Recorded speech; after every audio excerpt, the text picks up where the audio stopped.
Good evening. Good evening. Yes, good evening. My name is Benoit Lagarde. I'm the co-founder and CEO of Splashlight. It's with a great honor that I'm welcoming you tonight for this conversation about reshaping the future of retail. I wanted to thank our amazing keynote speakers and incredible partners, especially Valentin from BPI France, who's going to give us a few words. Valentin? Thank you. Good evening, everyone. Thank you, Benoit and Beatrice, for this nice opportunity. So I'm the head of BPI France here in New York, and I'm very excited to say a few words about what we're planning for tonight with this amazing team and amazing speaker. You know, this is a NRF side event, and even if it's the forum was a couple of blocks away, tonight with the team we wanted to do something more intimate, something a bit more, should I say, exciting, because we're gonna talk not only about yesterday trends in the retail industry, but about the future. And you know, when you think about the future of retail, a lot of words come to your mind. AI, immersive experience, immersive environment, reality, virtual reality. But today, those words are not only buzzwords, they are the reality, and the future of the retail industry looks very promising. And you know, I represent here BPI France, it's the French National Public Bank, and we love bold entrepreneurs, we loved creating bridges between cultures, and we love innovation. So that's why I was so excited to be co-host of this event and to have an opportunity tonight to let creativity meet ambition, talent, with so many great speakers. So thank you, everyone. We will share ideas tonight for this panel, but I think, and Beatrice is gonna tell you maybe a bit more, we'll also experience them. So tonight is really like a mix of sharing, connecting, experiencing, and I really hope that you have a great time. Thank you very much. Merci.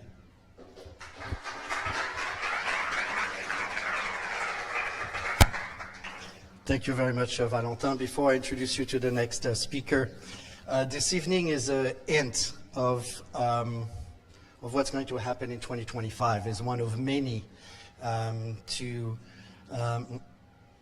share how Splashlight is thinking and morphing into this very fast-paced of AI, and how we're going to adapt to create content in a new age for the brands and retailers. But with no further ado, I want to introduce you to Beatrice Dupire, our cultural strategist, who led, created and curated this event for you tonight. Beatrice? Thank you, Benoit. Thank you. First of all, thank you to the team at Splashlight, because it's been a journey. And we are in the process of morphing Splashlight like since the past 9 months. Globally, it's when the adventure started. Donc, a quick talk about the future. And I have like sometimes special way to connect the future with amazing artists. Artists are revealing many things that we have in our mind, in our soul, and also they know how to take the temperature of the future and the youth and what we feel deep. Donc I use for this presentation 3 to 5 different amazing artists. I will introduce them to you very quickly, but for now I just wanted to say that I think we are all in the room because we have a deep attraction for retail, for business, for the journey of the commerce and the technology. And it is a big journey, commerce and technology. To me, when I was thinking about it, it's an amazing era in some ways, because commerce always connected people to each other. Commerce started by the trade, by conversation, by community, by sharing tradition and ritual, and also commerce, it's about transaction. And that's what we are talking about. this night. But also it's the technology and the progress. And I know when we speak about technology and progress, we have the anti-technology and progress, and we have the fast runners, the people who rush to find solution with technology. Donc here at Splashlight, we are human-centric. And I believe we are all human in this room. Later today, you will have your likeness. It will be a different adventure for you with your avatar, but we are human-centric, and we place the human at the epicenter of our journey as Splashlight. Donc, to be a little bit rough, because I have only 10 minutes, and I prefer to speak with no filter, to me now we are in a brutalist era. Donc, we feel it, we are very anxious, we don't know what to do, and we are in the rush to find solution. That, it's amazing, and at the same time, we need to slow down a little bit, and with very smart people and all the people we are in the room, we have to think about the meaning, the sense, the growing, and how we will use this amazing technology while opening the world to us, AI, but also all creative tools, and how the community we can evolve on this journey. Donc, to me, why it's a brutalist era, it's because, you know, outside the transversal troubles that we all have in our journey with the climate, with so many things that we have to go through, we also are in the branding and the communication and the retail and the transaction and the commerce, we are missing something. We have the big platform, but also, you know, even the brands are forgetting who they are. And to me, the brutalism of this era, we have to find our identity. And the retail is at the epicenter of this conversation we are having with innovator and inventor, and people who are willing to go through this very strange time, and also to innovate. Donc, we are like some kind of living in a dystopia. Everything is very gray. Sometimes I love Black Mirror, but I used to love Black Mirror 3-4 years ago.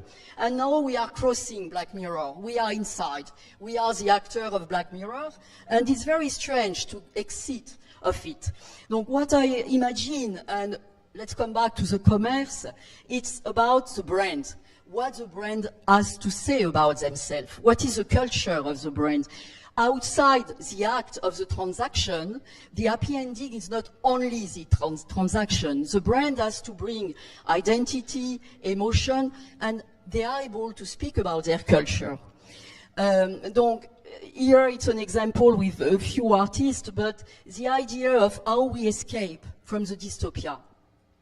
To go to the utopia, it's a positive vibe, it's a positive atmosphere, a spirit where we can finally experience the brand, experience the product, eventually the service. But to morph from dystopia to utopia, we need all in the room to think about deep thinking about strategy, creation, but also to be able to decode the new models, and to be able not only to decode the new models, but to innovate. And it's why we have all these amazing speakers. Donc, to go fast, for me, the new models are new business model, new categories. For example, we always speak about fashion. In the physical retail as the virtual, fashion is an obsession. But we know that fashion has its own limits in the journey. Donc, why to imagine new products and services? Why to deliver a little bit more of wellness and experience and entertainment, and to join the commerce, the entertainment and the retail with the innovation and the technology. Also, the new models, it's to share new culture. We always neglect the very young, and we are facing a new area with like very young consumers, and they have the desire for everything, but not exactly what we propose in this environment of dystopia. Donc, we need to imagine what is unthinkable in some ways, to push a little bit the limit, and all together to propose some new models business. For the youth, for the new category, for the business model, and of course, with the tools that we can access. Donc, to us, experience is at the heart of everything. And I would like to come back on the physical experience, because in this world, I can't imagine our streets, our cities, our megapole with no retail. Retail, as I said at the beginning, it's commerce. Commerce, it's communication, conversation, transaction, getting to know each other. And the commerce, the physical, the retail, has to be able to tell a story, to go deeper with the brand and to share the culture. We take too much for granted everything we are around us. We take for granted the nature, but also we take for granted the brand who built with us our journey, our lifestyle. A brand is not only a product, it's much more. We have the iconic brand, but also we have all these unbelievable emerging brands, specifically into wellness, for example, but in the art field as well, and so many others. Donc, connected to the youth generation, we need to be able to channel different media, different business platform, to welcome new generation, and also to think about a new urban landscape where we can integrate the positiveness of this world and not take everything for granted. Now on the virtual part, it's an amazing, because outside the AI, we have like amazing creative tools that we can use. But the deal is, you know, before to use and before to rush, we need to identify where we want to do and where we want to bring the new generation and the future of retail. Donc, to do that this night, I would like to introduce the speakers. Donc, I will not even introduce them. I just want to tell something with you. When I curated this panel with the help of Benoit and the support of Benoit, I had something in my mind. I thought first they were like very specific people, very unique in all their terms, when I had the special talk with each of them. But they are all innovators, creators, sometimes even artists, entrepreneurs, and engaged. Each of them have in their journey some special fight that they want, a special journey in terms of engagement and activism. So I think that is remarkable in the conversation. Now I will bring the word to Juliana, who is our moderator. Great.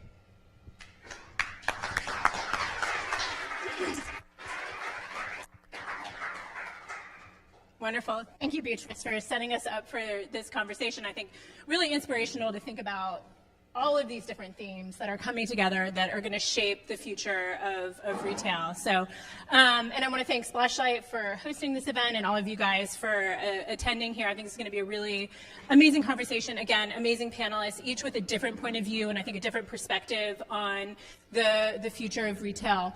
We will open up for questions after the panel, so if you guys just save those for the end and we can get to that. So just to introduce myself, I'm Juliana Vail. I've got my start in commercial photography many years ago. I spent a lot of time in e-commerce. My most recent roles I've spent thinking about what types of technologies are shaping retail now. So that was, I spent 6.5 years at Farfetch. I'm thinking about what types of technologies we can implement now to our creative processes and invest into new retail experiences like virtual try-on, metaverse experiences. And then most recently, I was also on the software side, kind of thinking about how do we develop as a platform with a creative production studio and implementing AI and what types of experiences our clients were also going to be investing in as well with virtual models, 3D, all of that. So I want to open it up to our panel also to introduce themselves and their experiences and kind of talk about what your interest is in the future of retail. So kick off with Ivan. Hi, I'm Ivan Ballin. I'm the founder of NICAP 3D. We do the 3D scanning. Hopefully you can get a demo later if you can stick around. In short, what we do is we take physical objects and we turn them into 3D digital objects for a number of use cases. So, for us, we help storytellers tell stories. And we have a certain specific technology that really helps do that. So, for me, the future is really in the hands of the creators, and we're kind of vessels for that. But I'll pass it on. Okay, hi everyone. My name is Evelyn. Again, my name is Evelyn Mora. I'm the founder of Village.com, and we are a platform where we enable creators and gamers, studios and agencies to create immersive games and virtual stores without having to know any technical literacy. My background is heavily in fashion and sustainability, and I'm based in Paris, so if I black out, excuse me, I have a bit of a jet lag. Thank you so much for having us today. Hi, my name is Christopher Hannon. I'm the founder of Zoom Look, which is a 3D super zoom AI-enabled technology. Essentially, my background really began in immersive media in the 90s, making virtual tours all around Soho, creating a format that would eventually become the Google Street View. And so I have a bit of the long view in immersive technologies, 3D stereoscopic technologies, stereoscopic video I should say, and photogrammetry have always been a part of my ethos for creating real world experiences as the core. And today the world is really adopting them. So for me this is like a big homecoming in a sense of the visions that I had several decades ago. And with that, I thank you all for being here and hand it off. Thank you. Hello everybody, my name is Akin Adebowale. I am the founder of Black Platforms. We are the innovation and AI lab behind Black Tag, which is the largest exclusive network of Black creators in the world. And also Michael, which is our new platform.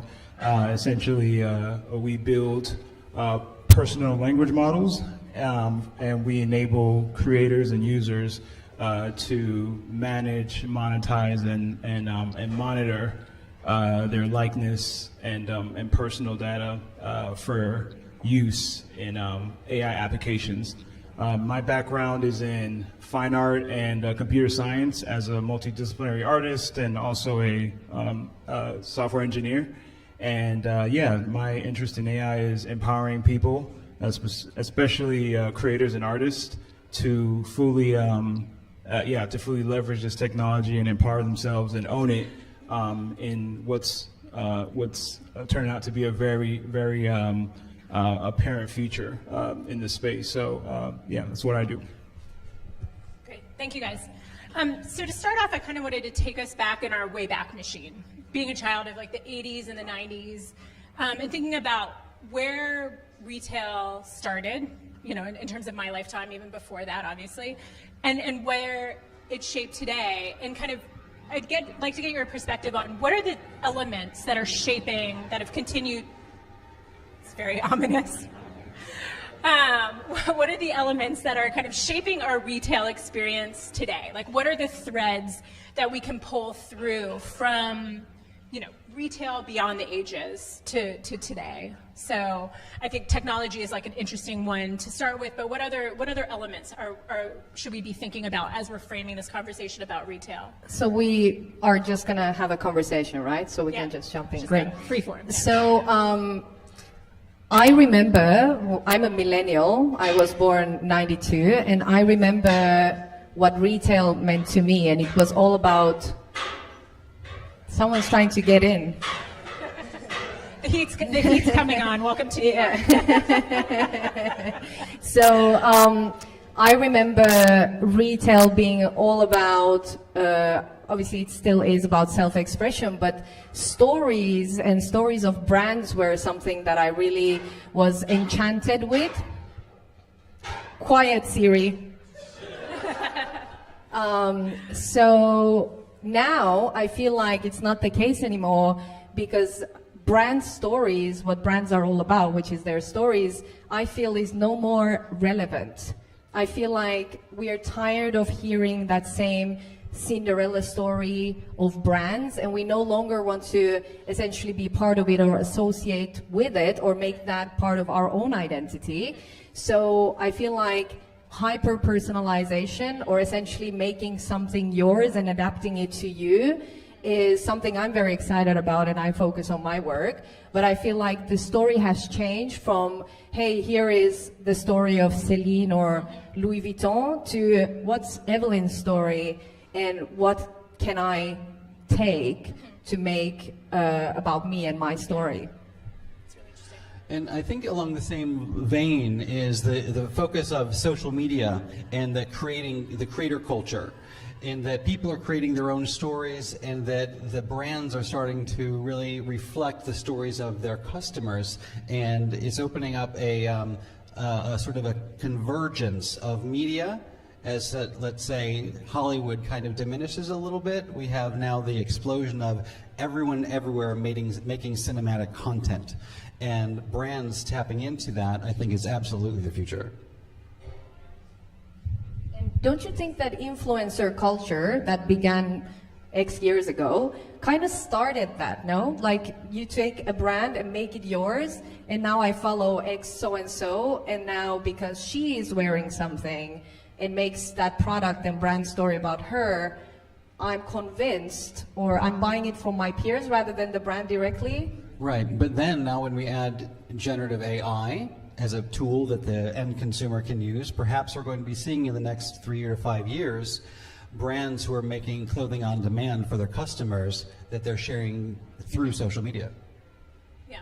So what I'm hearing is kind of less brand loyalty, more personal kind of loyalty to one's own brand, and then also these, influencers. And could you argue that like the supermodel of the 90s, the Elle McPhersons, that was an early influencer? Is there an analog to what we would call an influencer today to maybe what we saw 10, 15 years ago?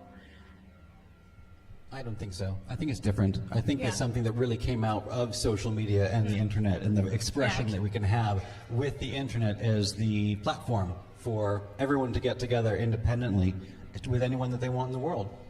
Yeah, no, I mean, it's definitely different in the sense of, like, I feel like it's definitely democratized, this concept of celebrity and influence and endorsements.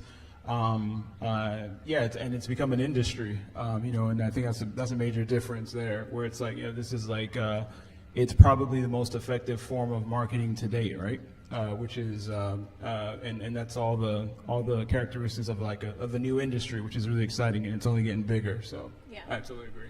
And one thing I feel like I heard from you guys too is that we're putting retail where we're getting entertained, right? And you were talking about like kind of the cinema and using these elements of the cinema and media and putting retail in and engaging in those same spaces as well. And I sort of have thought about like the shopping mall as a place where we were entertained in the 80s and the 90s, and that's where really, we that was entertainment and where we were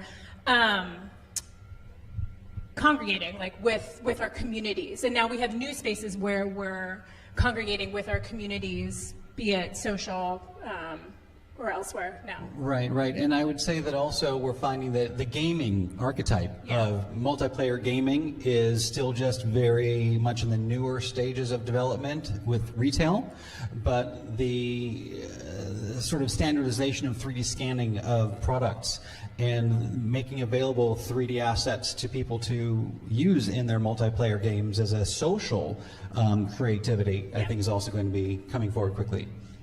Yeah, and I would add, just as you're referring back into a time where we used to go to malls, and I'm also a millennial, and I remember those days going inside the mall, and it was a whole experience. It was a whole thing. I actually think that, don't quote me on it, but like I actually think that it's kind of returning back to that. Not so much going into the mall per se, but essentially. This our IRL need for IRL, as in like, we talked about, and I'm sure we'll talk about it more, this concept of over digitalization and brain rot and so much content and just like there's just so much that's happening. I think there is a growing need to want to connect in person. And I think that's an important part of shopping now. And just quickly to add to that, I feel like we went all the way from the supermodels to social media and investors with, influencers with a certain level of following. And like you couldn't get into a fashion show if you didn't have a certain type of audience, right? And then the brand started going after the micro influencers. So they essentially opened the gates and enabled not the ones that have millions of followers, but those that have like 50,000 or 200,000. And then we have democratized this so much that it has become this macro from which brands are almost excluded from at this moment in time, where you mentioned, Ivan, where technology tools should be curated for different brands for it to make sense for them. You talked about tech curation. Voila. So I would love to hear more your view about that. Well, I was just thinking that, I feel like when I was younger, I was more of a spectator, and right now everything feels sort of, focused on myself when I'm scrolling through Instagram. I feel like it's more public. And I was, kind of contemplating, it felt kind of a little bit nicer to be a little bit more anonymous than to be so focused on right now. But that is just kind of like a notable difference of what it's like to be like a consumer in the retail industry. It's you can't just go to the mall and like browse and be anonymous. The mall sees you, and is like watching you like crazy. Tracking you, yeah, for sure. So I want to come back to the customer experience, but I want to pivot towards kind of the technologies and the technologies that are shaping the future of retail. So I'd love to start with you, Ivan, to talk about a little bit of what are you seeing with your solution and then more broadly within the retail industry about what types of technologies are shaping the future of retail experiences? Yeah, so I still think photography is like incredibly strong and like a really great way to depict something. What we work on is more in 3D, which gives you, multi-views of products. There's been a lot of development in a lot of that visualization tech just in the past year, and it seems to change month by month, and it's just getting a lot easier to take an object, capture it from all sides quickly, and view it from all sides. How it's been deployed has been like pretty spotty so far. We definitely work with retail clients on creating 3D assets for virtual stores, and for animations and for R&D, but we haven't seen like a really strong endorsement of it yet, which I think is coming soon. Do you have a type of brand or a type of customer? Is there a similarity between them of who is interested in this type of technology, that's interested in the 3D scan? It's an unbelievably broad appeal. We have kind of the most insanely diverse client base you could imagine. We work with all types of brands, but we also work in film and TV. And it's an expensive process, so it's kind of limited in that way. But I would say luxury brands. For the most part. Yeah, sweet luxury money. I'd open it up to Evelyn, Chris, and Akin as well. Is there a through line in terms of your technologies and who you're seeing engage with this type? Is it high street? Is it luxury? Is it across the board? So we have a platform, and we have a freemium version that anyone can use for free. We have a tier that's more for creators. We have agencies, small and medium brands, but we do also work with luxury brands. What I'm seeing that is growing really rapidly is small and medium brands and studios, because they are struggling to connect with people on social media. They don't get significant traffic to their websites anymore.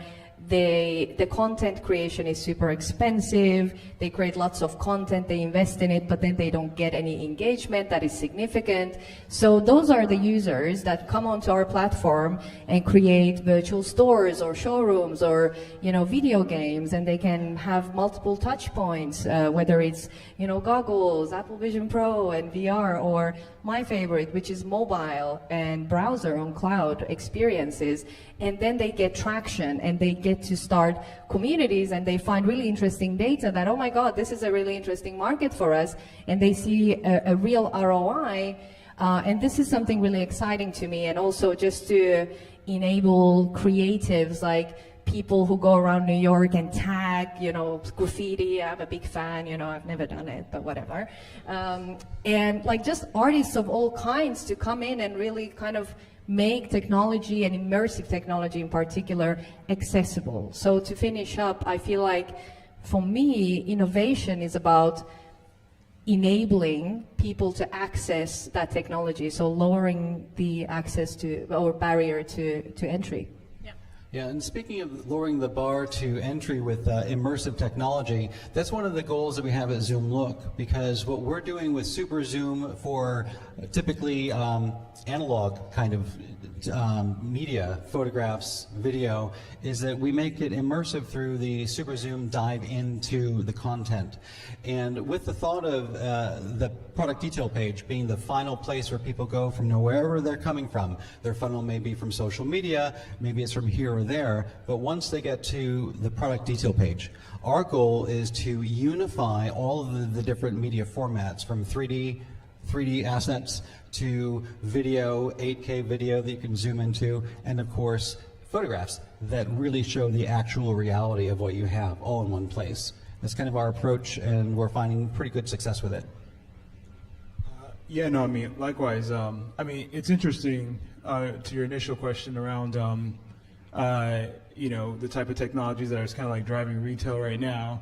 You know, one thing that I've noticed that and that we're acting upon is this idea of like a really like exciting technology in each dimension or phase of the retail process, including product creation, right?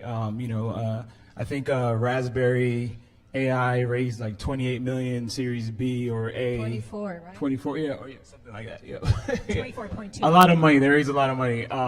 24 million. You know, and that's like you know, that's like in the creation process, the product creation process. Also, Mercer Design, formerly Cala. I don't know if you guys remember Cala from back in the day, but it's called Mercer now. They're doing the same thing. And even on the marketing side, so that's the product side. On the marketing side, there's us, right? So this idea of like personas, using that to you know, generate AI ads.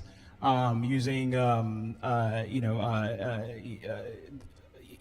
essentially like these personal language models to be able to collect data, to segment your market, to know exactly who to market to and what to generate for that market. And then yeah, and even on the conversion side, right, on the commerce side, you know, the live shopping with you know, Whatnot just raised like 250 million or something like that, Series E. In terms of like live shopping, and then there's TikTok Shop, which took off. Again, what's going to replace that? Yeah, I know exactly. You know, like these are real like scaled, like real use, like retail experience that's being used in the world today, and so it's spanning across all like dimensions and all phases, which is really exciting. Yeah.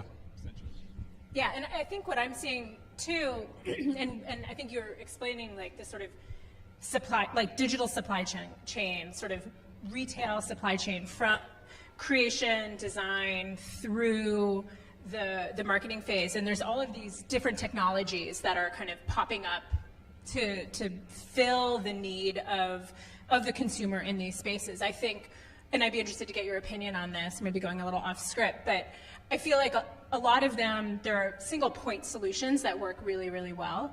But solutions that kind of connect the dots and everything sort of interplaying together.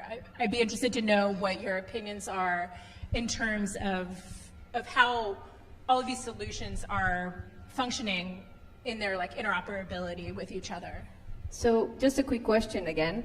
What's the file type that you can export from your solution? Can you export GLB files? Like almost anything. So GLB you can? GLB, yes. So you can just essentially take the content you do with your platform, your technology, and you literally drag and drop it to our platform. So for us, compatibility, interoperability is really super the key. But something that, which is a really good point to bring up, I think it's really a priority, but I feel like there is I'm confused because I feel like isn't the role of innovative technologies to make the supply chains and the industries better and more efficient in a sustainable way?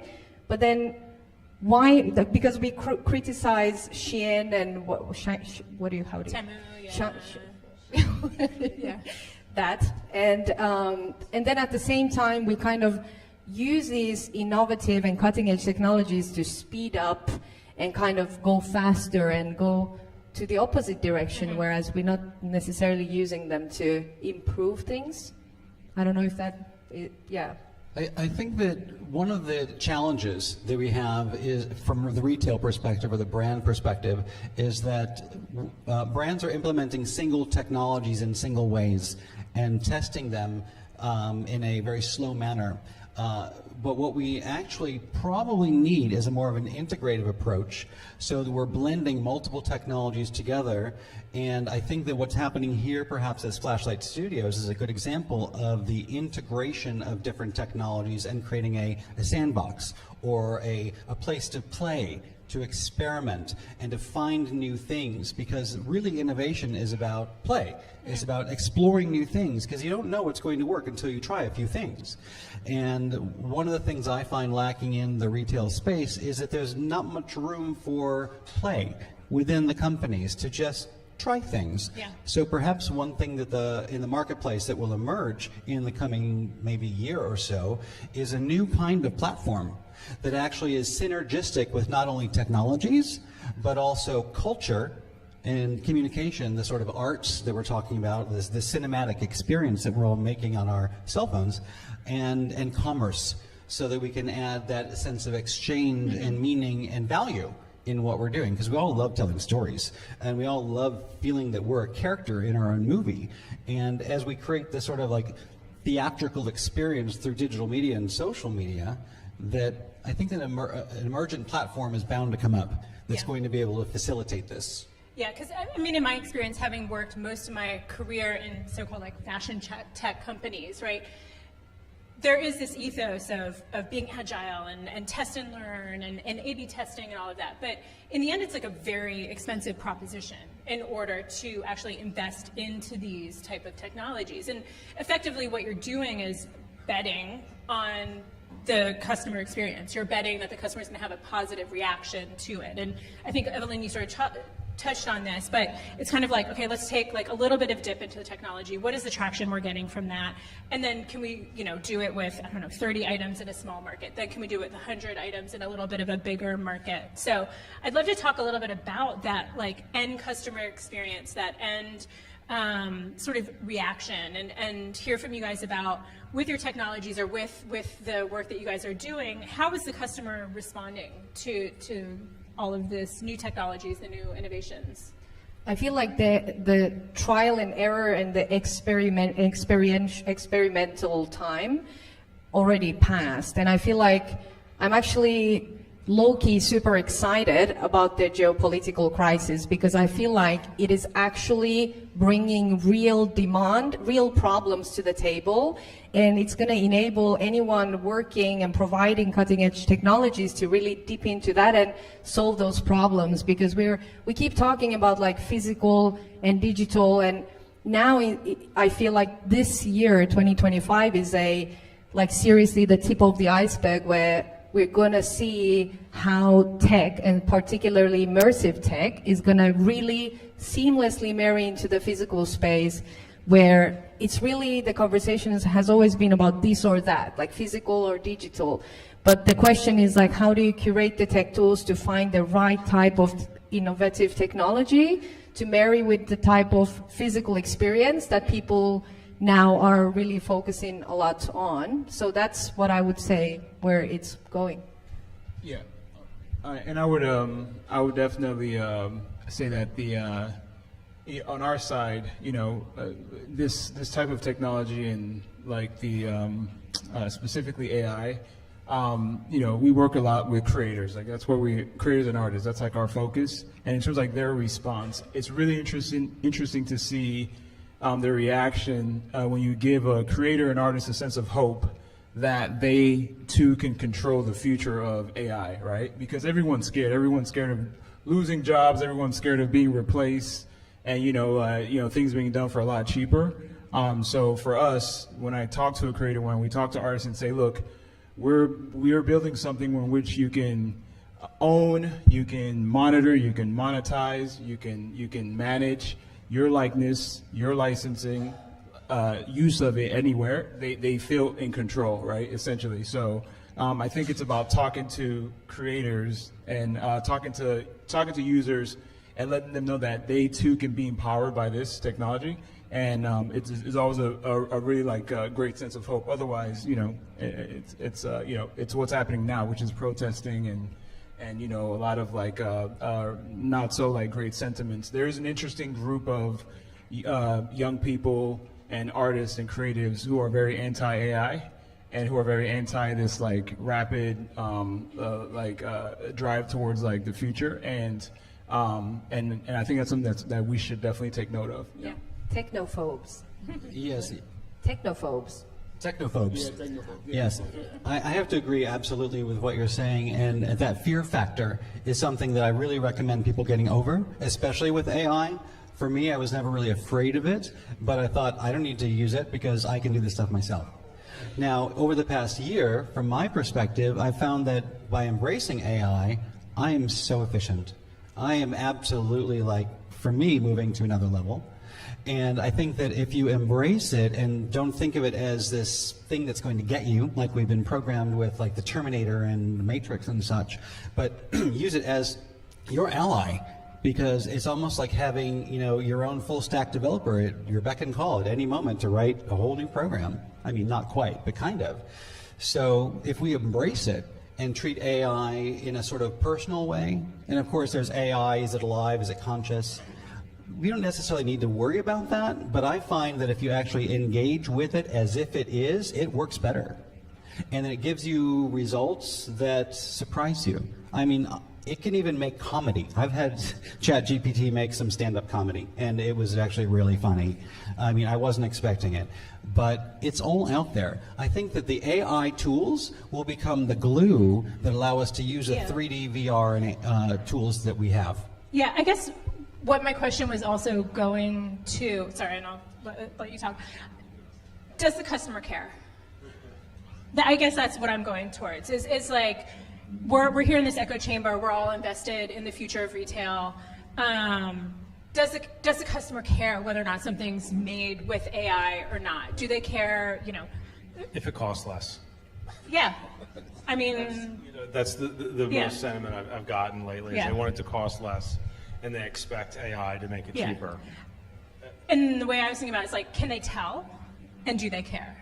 And if you tell them, will they care after that fact? But care about what? But because how many of you are confused about all this hype that AI is going to do that, this is new AI company is going to solve this, and then there is this AI company that's going to do this for you. How many of you actually kind of go to that website or to that software and try it out? It is such a confusing landscape to navigate.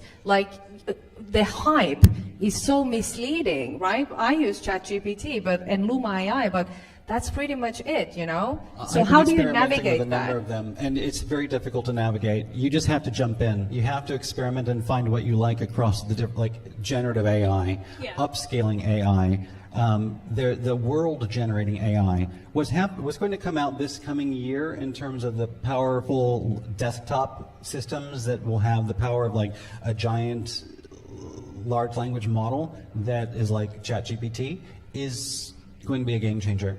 So it's going to be everywhere, and it's going to democratize AI to give it to us, that we'll be able to create our own models. So Yeah. It's undeniably coming, so like they say, hide your kids, hide your wife, all that. No, I mean, no, it's real though. It's like, it is coming, and it's a real thing, and but yeah, there's no need to be scared of it if you are able to, control it, use it to your advantage. And I don't think anybody in this room is scared of it, right? But Akeen, I am. You are? Okay. 100%. I mean, yeah, a little bit of fear. But Akeen, I mean, it's Michael AI, right? You're focused on creating digital facsimiles of creators, right? Like, how do the creators feel about it? How do they feel about, like, how do they respond to their, like, customer base around that? No, I mean, to take it on, to build upon what Ivan said, on the brand side, on the enterprise side, on the client side, is cheaper. We're doing campaigns for half the money. It doesn't mean I'm having like AI characters in the commercial. It means that we're applying AI to post production, for instance, right? Like, we're getting super technical with it. That's on the brand, on the enterprise side. On the creator side, like I said, when you're empowered and you own everything and it's not being taken from you, it's really empowering.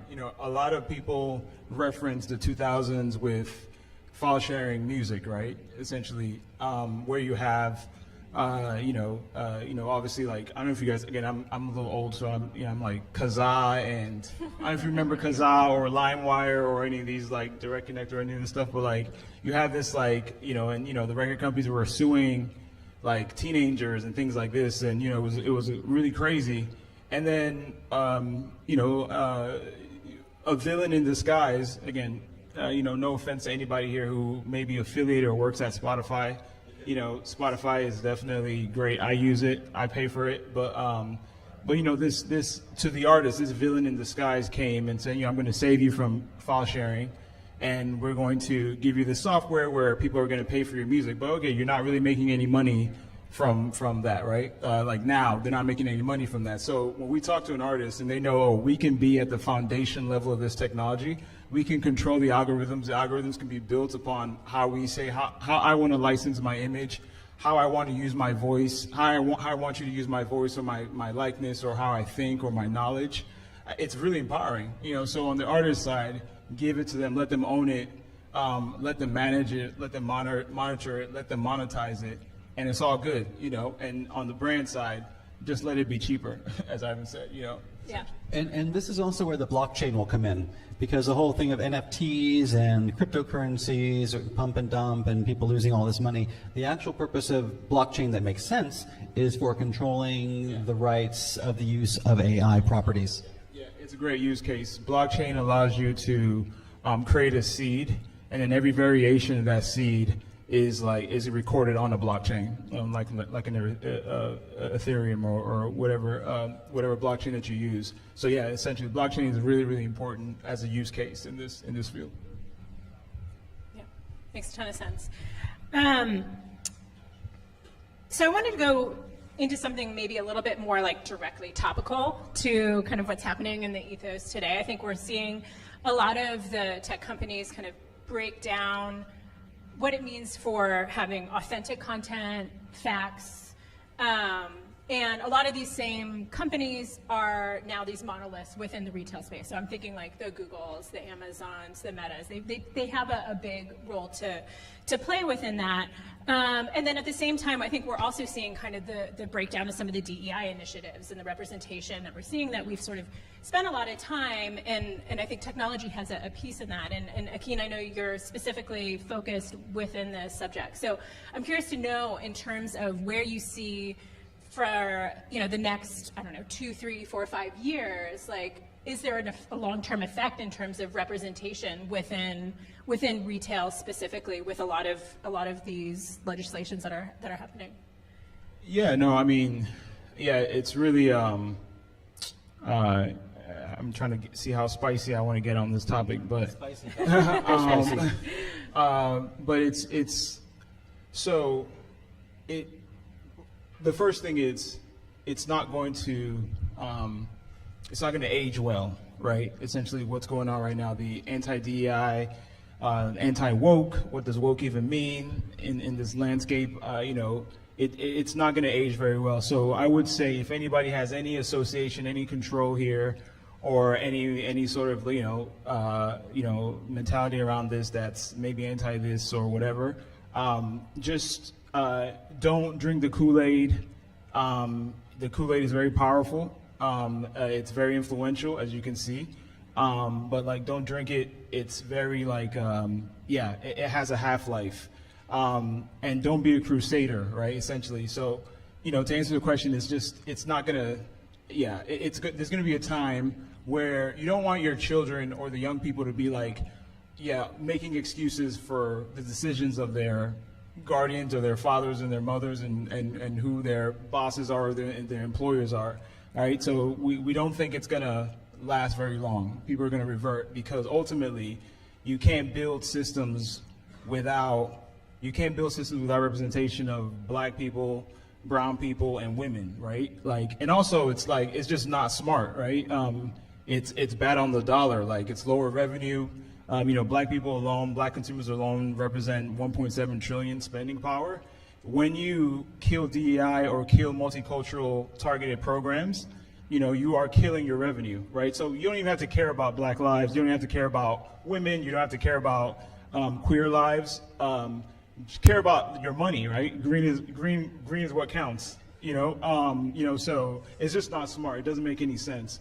Walmart and Boeing and all these people that killed DEI and announced it, they're trying to send a message, but when Costco announces that they're going to keep their DEI program, matter of fact, they're going to double down, the meme online, the influence online was, a bunch of memes saying, black people saying, I'm about to go renew my Costco card. You see what I'm saying? There's a direct effect to this. And so I'll definitely say that. And don't be a crusader. It's a nothing burger. DEI and all these initiatives were put into place to fix a very, very bad problem. When DEI is very, very imperfect, these programs are very imperfect. They have a lot of issues. I've criticized them myself many times. But when you have a feet fungus or athlete's foot, you don't remove your foot, right? It creates a bigger problem. When the medicine has side effects, you don't stop taking the medicine. You make the medicine better. So I think that's the mentality. It has a half-life essentially. I could go all day on and this. It sounds like there's it sounds like there's a customer, there's a authentic customer reaction to this, and money. Something walks, money walks. What's that expression? But anyway, consumers will respond with their spending, and I think we're seeing too generationally the shift towards authenticity and not these sort of hi-fi crafted content, but they want to see more authentic voices and authentic representation within where they're experiencing media. So are you thinking also that maybe more creativity, more application of the digital tools of all the communities to really have their platforms, to have their voice, to be creative? For me, I think the whole thing about the platforms, Google, Meta, I preferred the old days because I'm kind of an old .com 1990s guy. So I think that if we would all just have our own websites and have that be our own personal node as opposed to Google or Meta or some other major global tech company, then we would take control of the internet and it would actually be authentic. It would blossom, and the groups that want to be together can associate and do commerce together. It would be natural because it wouldn't be overseen by some tech lords. So for me, I think that absolutely, but also empowering people to take back the internet, to reboot the internet with our own space, our own real estate, our own domains. And then we have control over our own data.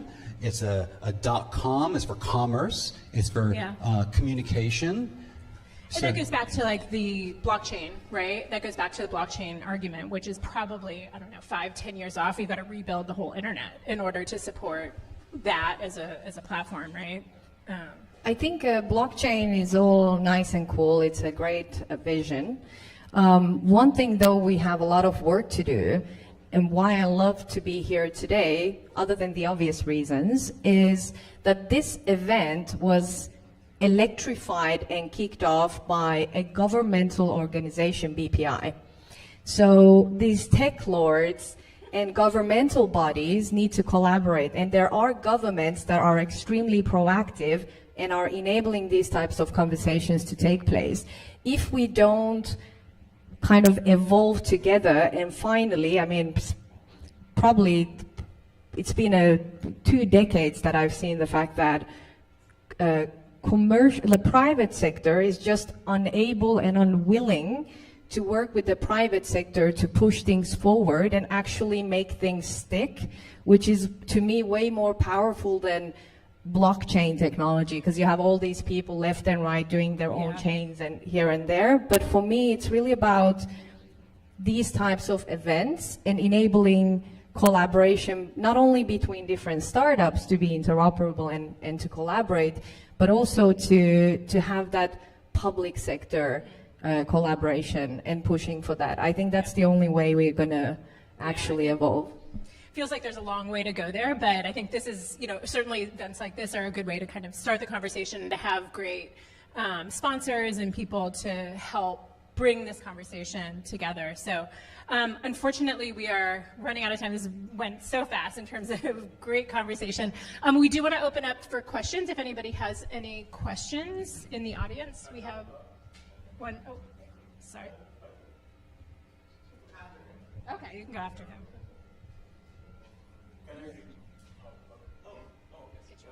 Hi guys. So my name is Raouf. I'm actually an artist. I'm a photographer, and I think my first question is going to be for you, Akin. So how would you say I would use your platform as an artist and a photographer? Yeah. So you have a certain style as a photographer, right? That you own. As a photographer, but also as a creative director, that's something that you are naturally too, right? Yeah, sure. Right? Essentially, so AI is at the point where you can essentially feed it that style, right? And if I wanted to apply your photographic style, your sensibilities, your nuances, your grading, like the type of subject topics, your models, the makeups on your models and your photography. Like if I wanted to apply that, it doesn't have to replace you, but you can empower it, and it can empower you. And essentially, if I wanted to apply that to a seed work, right? So we deal with seed works, right? We're not like an open platform where you're just, tell, Midjourney to create this or tell Runway to create that. You as a photographer, you upload work that is meant to be modified and created, meant to build variations on top of, essentially, right? And this is something that you build that, you create that work specifically for it, right? So every variation of your work that you uploaded or every variation of your work that's created, you're getting credits for, essentially. But this is work that you put out specifically for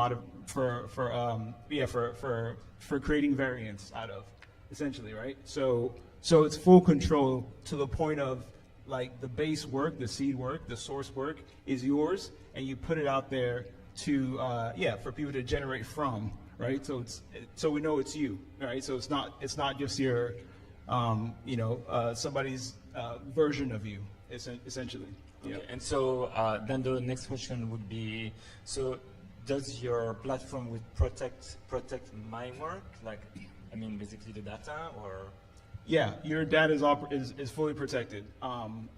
We use very anonymizing technologies, very like state-of-the-art model protection technologies, and it's also hosted on your own cluster on our platform. So it's like fully secure. It's all your data. It's your personal model. It's fully yours. We don't have access to it. It's anonymized even to us. It's fully protected. And also we create as we were saying, a blockchain representation of it, so you know exactly where it's going and the chain of modifications to that, the history. Yeah. Okay, thank you. Can we go to the question over here? I can just speak up. Okay. So I have a question about, have any of you had a moment where you were hesitant about your role in marketing, advertising, content creation, retail, where something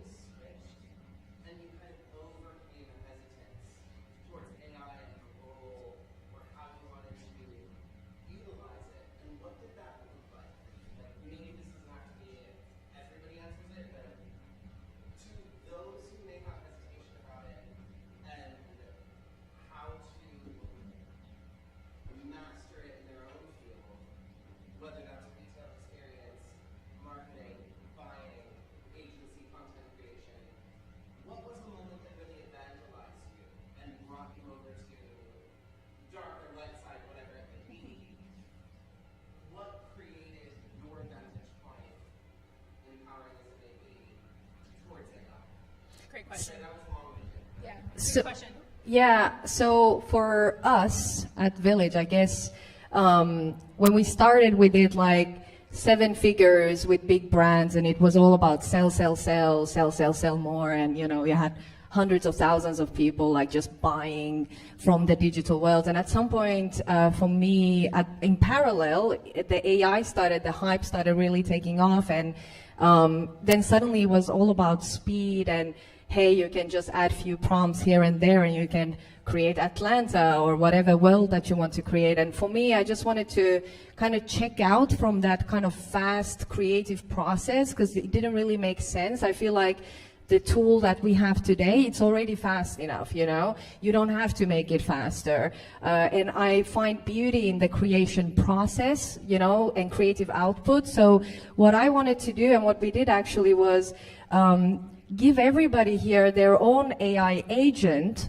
where instead of us trying to take your data and just sell you whatever, you know, your demographics or lifestyle would suggest, you would be able to curate that environment and space where you spend time. So for me, that was kind of a light bulb moment to kind of sign off from this, oh, we need to catch up quickly and we need to be attractive to investors, to, hey, we need to create purpose and real, truthful, nice experiences where, you know, if you look at the screen time of people today, it's disgusting. Like, we're spending so much time online.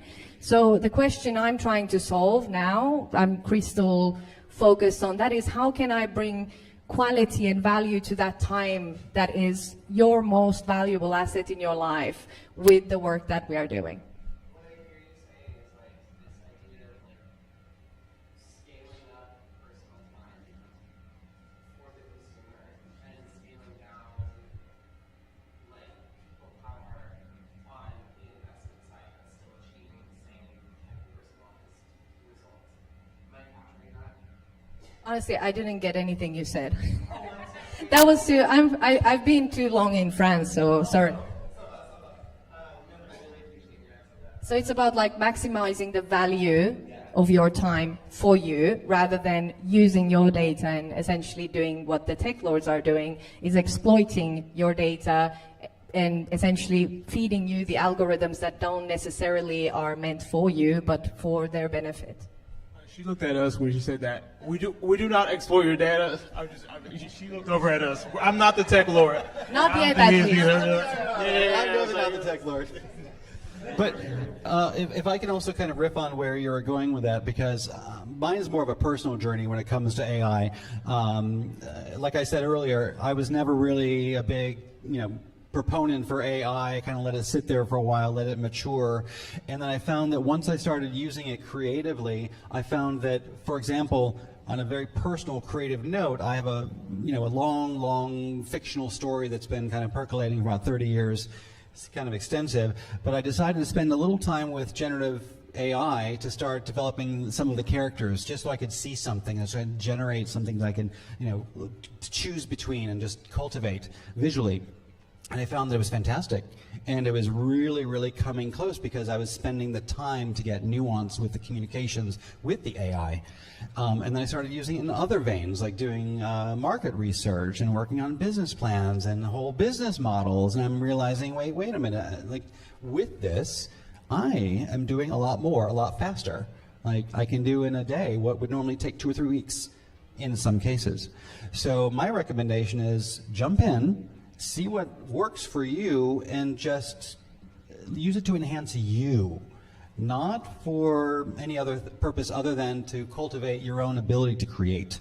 That's my opinion. That's my advice. Wonderful.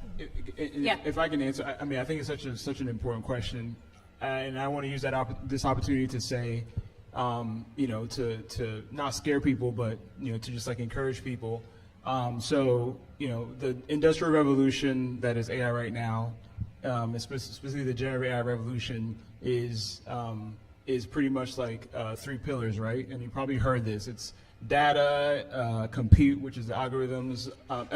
Compute, which is like the NVIDIAs and whatnot, and these like data systems, these servers, and also algorithms, which is the models, right?